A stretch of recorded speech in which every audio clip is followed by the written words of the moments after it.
Friday. And you have permission to stop me at any time and change the conversation. Meaning, as long as we're focused on scripts, if you have an objection you would like help with, or a script that you would like help with, just stop me. Or if you have a script that you want to add, please do. All right, reach out to your database. The very first call you're going to make to your database is an introduction call, and it's simply, hey, Mithun, this is John Dietz. How you doing? Calling with some great news. I'm working as a real estate agent at Keller Williams Realty, and I was wondering if you could do me a favor.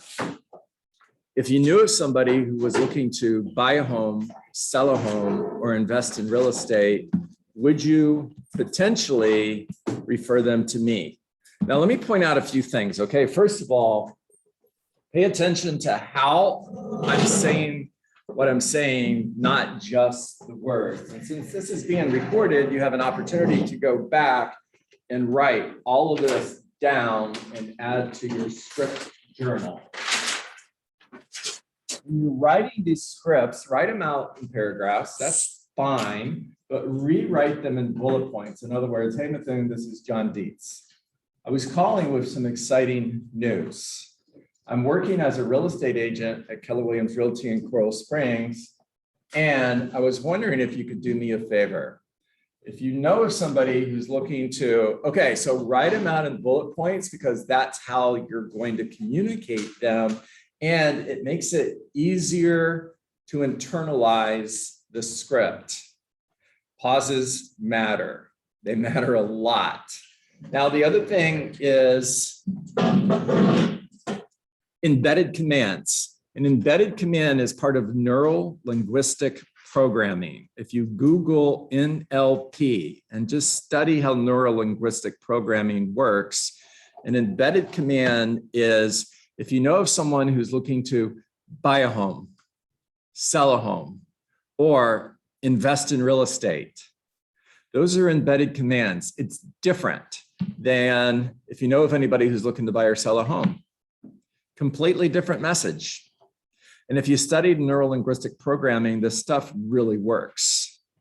And it's a downswing. So if you see me and I say, buy a home, sell a home, or invest in real estate, I'm reminding myself to downswing the conversation, right? So the very first call is an introduction call. Oh, one more thing.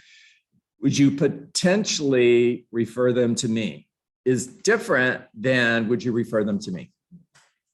Now, if I call Wendy, Wendy's a friend, and I say, Wendy, would you refer them to me? Wendy might also have another friend who's a real estate agent. And her answer might be, I don't know, John. I already, I know lots of real estate agents. I can't promise that I'm going to refer them to you.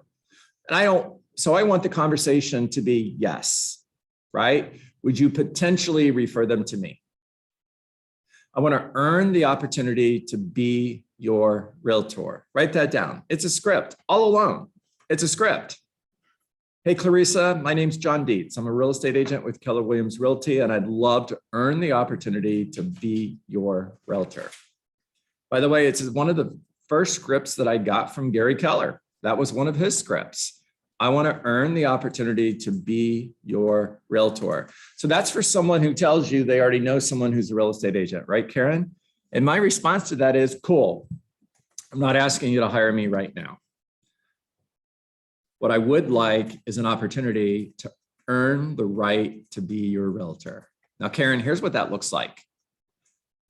I'll send you interesting information on the real estate market once a month, and I'll call every 3 or 4 months just to check in. Would that be okay? Yeah, most people are going to say yes to that.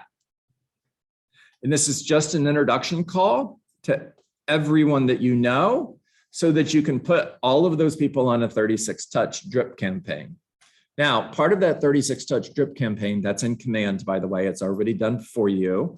And part of that 36-touch drip campaign is you're calling them 4 times a year, once a quarter.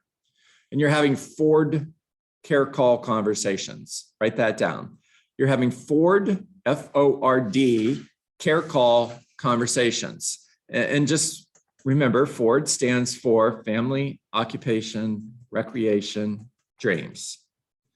So 3 months later, I'm calling Karen back. Hey, Karen, John Dietz again. Just want to let you know I was thinking about you, checking in, want to see how are you doing? How's your family? How's everybody at home? You know, last time we spoke, your husband was starting a new job. How's it going?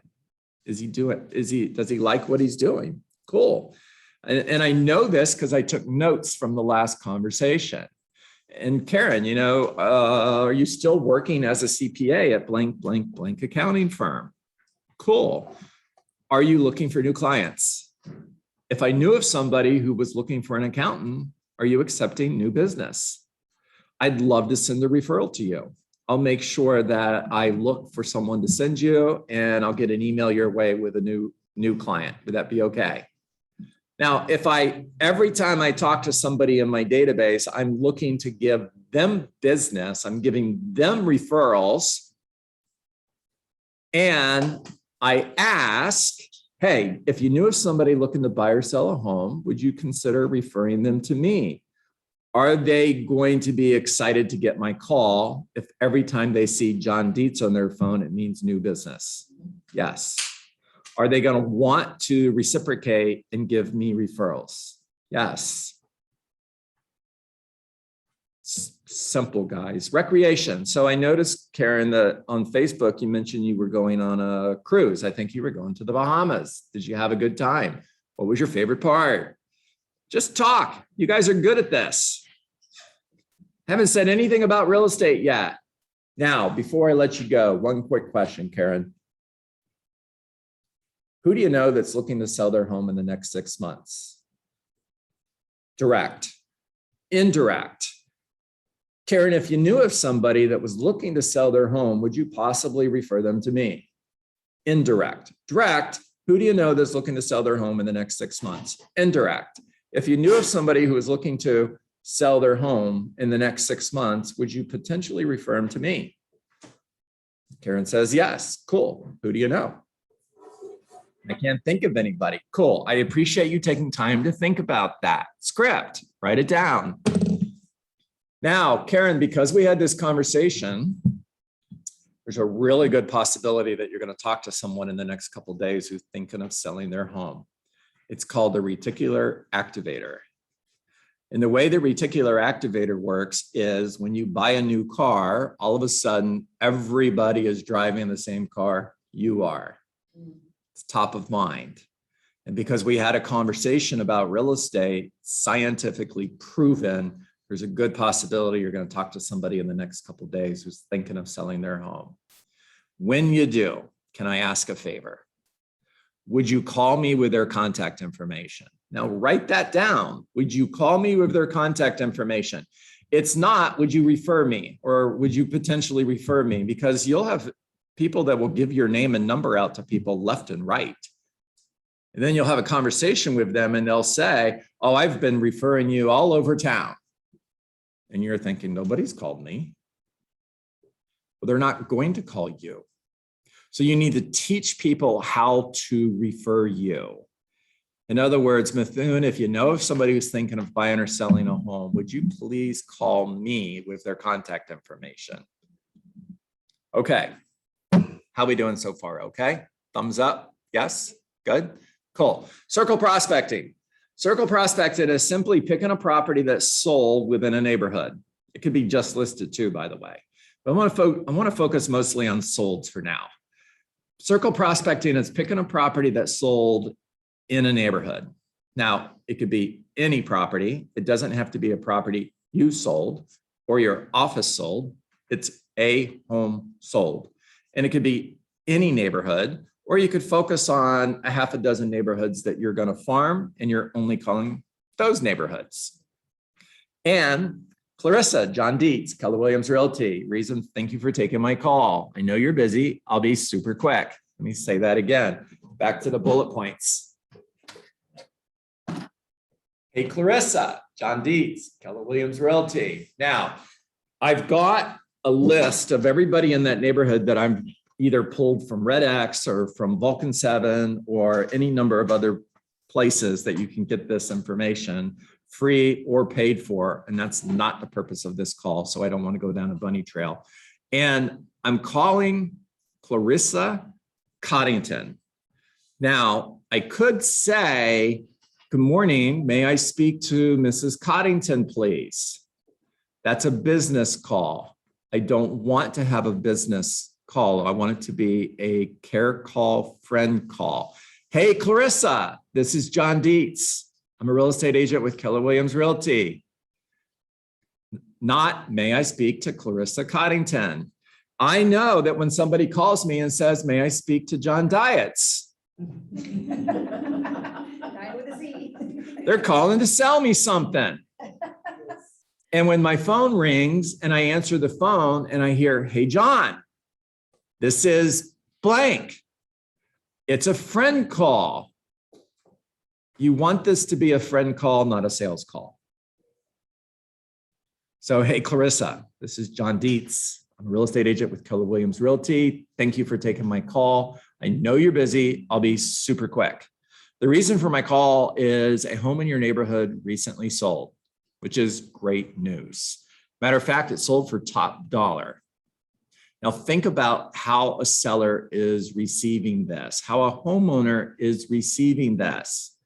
I went from being irritated that this person is cold calling me to I'm interested, tell me more. And I'm interested, tell me more, because Clarissa shared with me that a home just sold quickly for top dollar in my neighborhood. Now I'm interested. So a home in your neighborhood recently sold. Matter of fact, it sold for top dollar. And there are still buyers who are interested in great homes like yours. And I was just curious, who do you know that might be thinking of selling their home in the next 6 months? Now, could I have this conversation door knocking the neighborhood? Yeah, I could. Matter of fact, it might be more effective. It's hotter, you're going to sweat more. However, you're going to find somebody who's thinking of selling their home. I promise. I challenge you to go knock on 100 doors, talk to 30 people, because that's probably the ratios you're going to see. About 30% of the people will open their door. 10% of them will slam it back in your face. And 20% will have a conversation with you. Now, those 20 out of 100, I promise you one of them is thinking of selling their home in the next 6 months. You know, statistically, when a home sells in a neighborhood, there's going to be at least 2 more properties that go on the market within the next 6 months. Now, you know this. NAR tells you this. So why wait for somebody else to go get that business when it can just be you? Now, are these homeowners getting lots of calls every day? Say no. For sell by owners, are they getting lots of calls every day? Yeah, maybe. Expireds? Yeah, maybe. Are expired homeowners, that always cracks me up because the home is still there. It didn't expire. Neither did the homeowner. Well, maybe. Okay. Are the owners of homes that didn't sell, are they happy when you call them? Say no. Circle prospecting, you're not dealing with the same objections. More people should be doing this. And it's so simple. Mithun, this is John Dietz. I'm a real estate agent with Keller Williams Realty. Thank you for taking my call. I know you're busy. I'll be super quick. The reason for my call today is the reason for my call today is a home in your neighborhood recently sold. Matter of fact, it sold for top dollar, which is great news. Our challenge now is we still have buyers that are looking for great homes like yours. And I was just curious, who do you know that might be thinking of selling their home in the next 6 months? Now, what happens if they say they can't think of anybody? Cool. Thank you for taking a moment to think about that. Before I go, I like to keep my friends and family members updated on the market. And that simply means that I send them interesting information on the real estate market once a month, and I call every 3 or 4 months just to check in. Would it be okay if I added you to that group? Cool. If I wanted to email you an updated market report on your neighborhood, what's a great email address to send that to? If I wanted to send you my customized consumer app, what's a great phone number for me to send that to? You're capturing information, which is the difference between a contact and a lead. Until you've captured their information, it's just a contact. Once you've captured their information, now you have an opportunity to connect, nurture, and close. All right, for sell by owner calls. This is John Dietz. Thank you for taking my call. I'm calling in reference to your home at 123 Main Street. Looks like you're selling your home by owner. Just curious, if I had a full price offer, would you want me to bring you that offer? Do you have an offer? Great question, and I won't know until I see your home. That's exactly why we should get together. I just need 10 or 15 minutes to pop by and take a look at your home so I could potentially bring you an offer. Are you bringing a buyer with you? Great question. And no, I'm not. You see, the reason I'm not is because when I do bring a buyer, it's going to be the right buyer, not just any buyer. And I always preview properties ahead of time in order to make sure the buyer I'm bringing is exactly the right buyer for your home. I mean, after all, that's what you would want me to do, isn't it?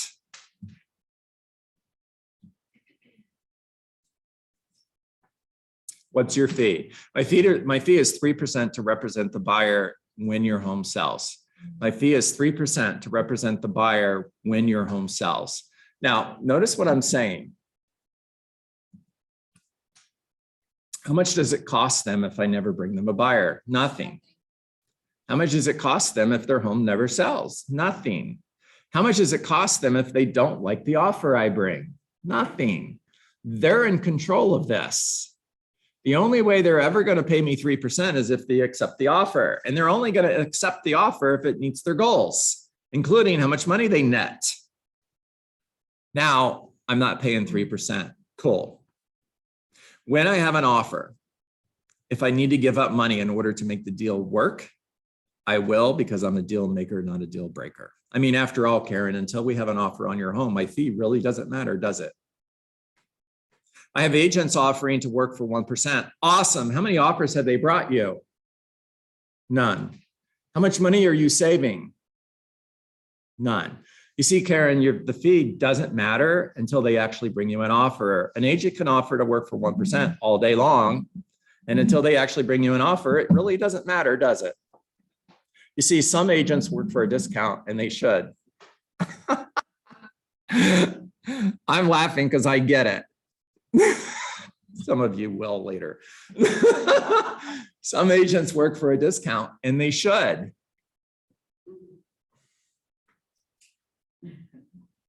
All right, we'll talk more about that later. Clarissa's laughing. Yeah. Okay, expired call. I noticed your listing recently came off the market. Just curious, are you still interested in selling your home? No. Cool. If I had a full price offer on your home today, would you want me to bring you the offer? Where were you when my home was on the market for the last 6 months? Sure, I understand. And you know, Mr. and Mrs. Seller, when a home doesn't sell that should have, like yours, it usually comes down to one of 3 reasons, either price, presentation, or marketing. Now, just out of curiosity, which of those 3 do you believe is the reason your home didn't sell? You know, the reason I didn't see your home when it was on the market is because, quite honestly, I didn't know it was for sale. Now, there's a great place to pause because you just dropped a bomb. Now, are they going to respond positively? No, they're going to get even madder. In other words, they're going to say, what do you mean you didn't know it was on the market? It was in the MLS. You didn't know it was for sale. It was in the MLS. Yeah, I understand. And you see, if you were to hire me, if you were to hire me, it's my job not only to make sure that all the buyers who are looking for a home like yours know that your home is for sale. It's also my job to make sure that all the real estate agents know your home is for sale as well. You see, I would email the top 100 agents in our market and I would let them know your home is for sale. I would also call them and let them know that your home is for sale. And quite honestly, your agent never called me. I understand that you're frustrated, and rather than being frustrated with me, you might want to be frustrated with your agent.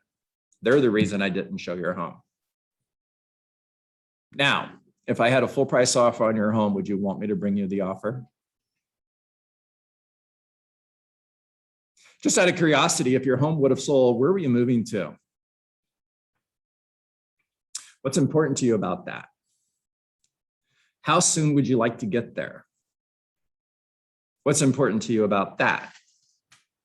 If you knew the market was shifting, in other words, there's going to be more homes on the market 6 months from now than there are today, would you still wait to put your home on the market 6 months from now? Is it going to be easier to sell your home when there's more competition or when there's less competition? If your neighbor's home is foreclosed on, does that cause the value of your home to go up, or is the value going down? If interest rates go up, is your home more affordable or is it less affordable? If you had a crystal ball and you knew your home was going to sell for $500,000, would you rather sell your home for $500,000 in 30 days or 6 months from now? What's your holding cost? In other words, what's your mortgage, your taxes, your insurance, your HOA fees every month? How much money does it cost you not to sell your home every month? And if you knew your home was going to sell for $500,000, would you rather sell it for $500,000 in the next 30 days or 6 months from now? All right, believe it or not, it's 9:29. Now, talk to me. Yep.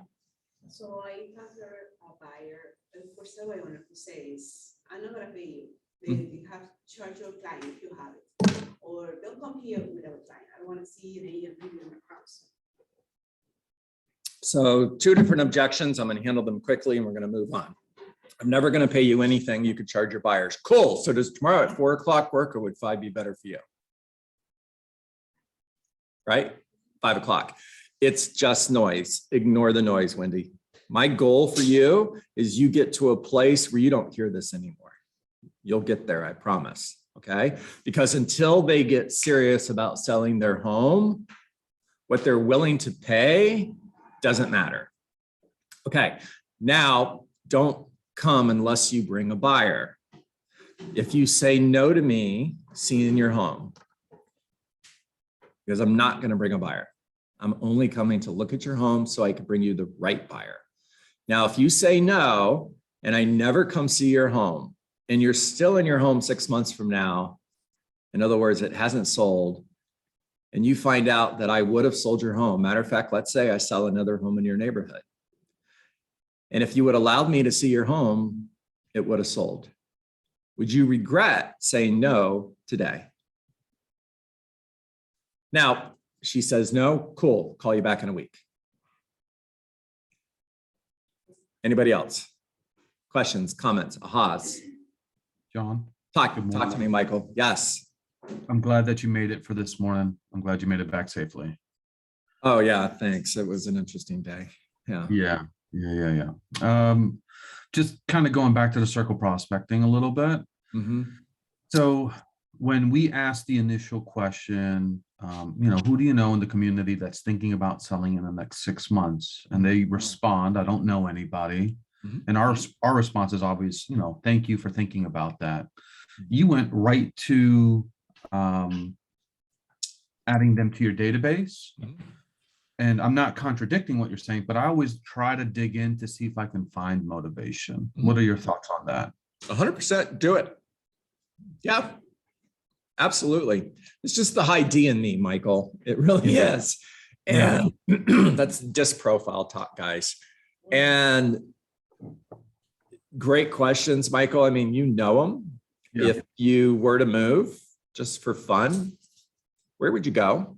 Right. Where's your next home? Are you in your dream home? That's a good one. Or what does your dream home look like? When would you like to move there?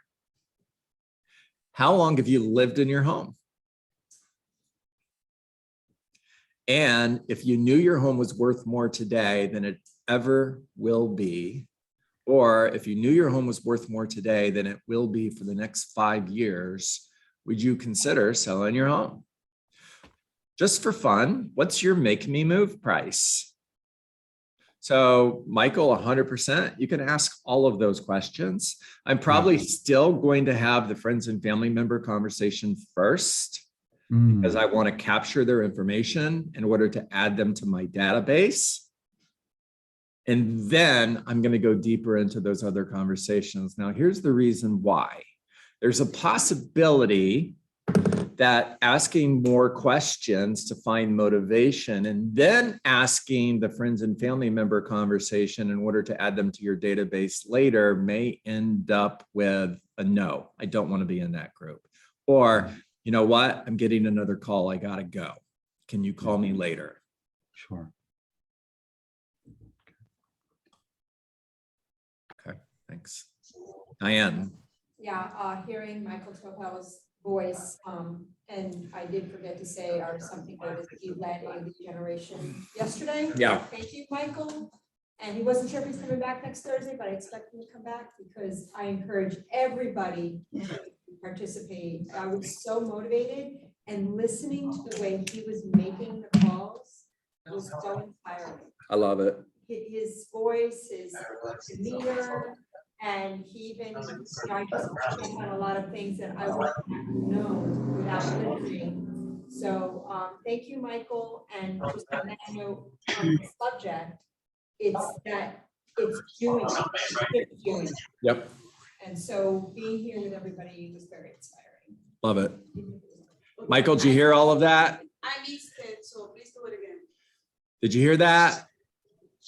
You got a fan club, buddy. I heard some of it. Christina. Hey, good morning, everybody. I have a great day yesterday for me. Thanks to Michael, okay, because I'm practice with you, my GeoLeads. So instead of today to make 10 that I promised myself and Michael, I did 16. I did 16 calls. Thank you, Michael. Yes, I'm sorry I missed it today, but I was caught up. But in one of the calls, I love foreign people like me.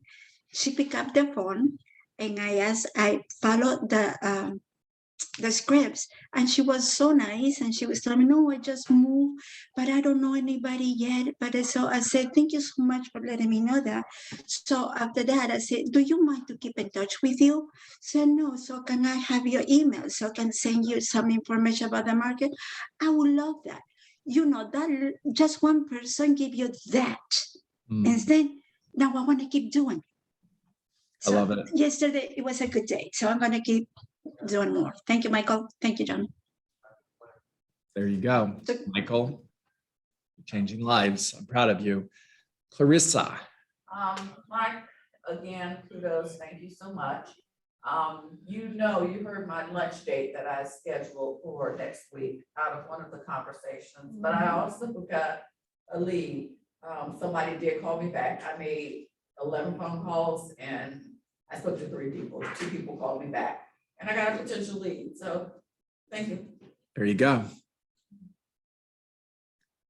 Guys, there's 250 work days in a year. If you're working 50 weeks, going on vacation for 2 weeks. If you're going on vacation for 4 weeks, awesome. There's 50 weeks in a year. And let's go, there's 48 weeks in a year, sorry. Let's go with that, 48 weeks, right? Now, 40 times 5 is 200, 8 times 5 is 40. So that's 240 work days. Did I get the math right? Cool. Listen to these conversations. Now, if you repeated what you did yesterday 240 times. Clarissa, you have one potential opportunity from yesterday. That would be 240 opportunities in the next 12 months. So many of us are focused on what happens today that we get discouraged when we don't get the results that we want. We're so busy trying to have a great day that we forget the purpose of what we do is to have a great year. More important than that, it's to have an amazing career.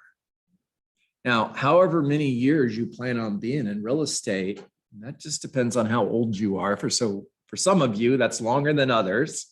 And what's your opportunity over the next 10 years? What's your opportunity over the next 20 years, 30 years? How big can you make this?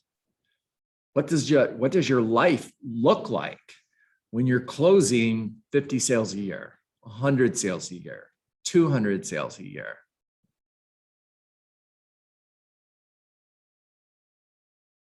You know, fear of failure, fear of success. For some of us, that fear of success is actually bigger than the fear of failure. Because I know when I said that, some of you are like, oh my gosh, that's too big.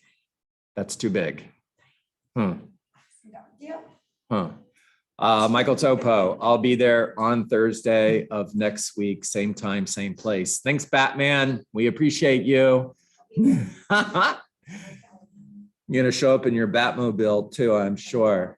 This guy really does have a Batmobile. All right, it's time to get to work. What is work? Work is 20 conversations, not 19, not 18, not 17. Because when you have 17 conversations, you didn't have the 18th conversation, which could have been $1 million listing that you didn't get because you didn't have the conversation, and you don't even know that you didn't get the opportunity because you didn't have the conversation. Make care calls, not sale calls. Always lead with gratitude. Always bring value to every single conversation.